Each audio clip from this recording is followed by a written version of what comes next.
महाराज युधिष्ठिर ने जब सुना कि श्री कृष्ण ने अपनी लीला का संवरण कर लिया है और यादव परस्पर कलह से ही नष्ट हो चुके हैं, तब उन्होंने अर्जुन के पौत्र परीक्षित का राजतिलक कर दिया, स्वयं सब वस्त्र एवं आभूषण उतार दिए, मौन व्रत लेकर, केश खोले, संन्यास लेकर वे राजभवन से निकले और उत्तर दिशा की ओर चल पड़े। उनके शेष भाइयों तथा द्रौपदी ने भी उनका अनुगमन किया।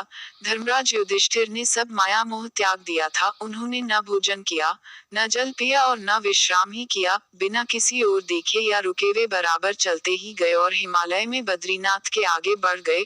उनके भाई तथा रानी द्रौपदी भी बराबर उनके पीछे चलती रहीं। सतपथ पार हुआ और स्वर्गारोहण की दिव्य भूमि आई। द्रौपदी, नकुल, सहदेव, अर्जुन ये क्रम क्रम से गिरने लगे।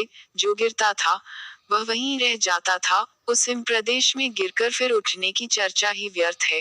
शरीर तो तत्काल हिम समाधि पा जाता है।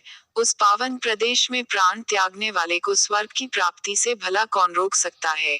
युधिष्ठिर न रुकते थे और न गिरते हुए भाइयों की ओर देख ही रहे थे। वे राग द्वेष से परे हो चुके थे। अंत में भीमसेन भी गिर गए। युधिष्ठिर जब स्वर्गारोहण के उच्चतम शिखर पर पहुंचे, तब भी अकेले नहीं थे। उनके भाई और रानी द्रौपदी मार्ग में गिर चुकी थी, किंतु एक कुत्ता उनके साथ था। यह कुत्ता हस्तिनापुर से ही उनके पीछे पीछे आ रहा था। उस शिखर पर पहुंचते ही स्वयं देवराज इंद्र विमान में बैठकर आकाश से उतरे। उन्होंने युधिष्ठिर का स्वागत करते हुए कहा, आपके धर्माचरण से स्वर्ग अब आपका है, विमान में बैठिए। युधिष्ठिर ने अब अपने भाइयों तथा द्रौपदी को भी स्वर्ग ले जाने की प्रार्थना की। देवराज ने बताया, वे पहले ही वहां पहुंच गए हैं। युधिष्ठिर ने दूसरी प्रार्थना की, इस कुत्ते को भी विमान में बैठा ले। इंद्र बोले, आप धर्मज्ञ होकर ऐसी बात क्यों करते हैं? स्वर्ग में कुत्ते का प्रवेश कैसे हो सकता है? यह अपवित्र प्राणी मुझे देख सका, यही बहुत है।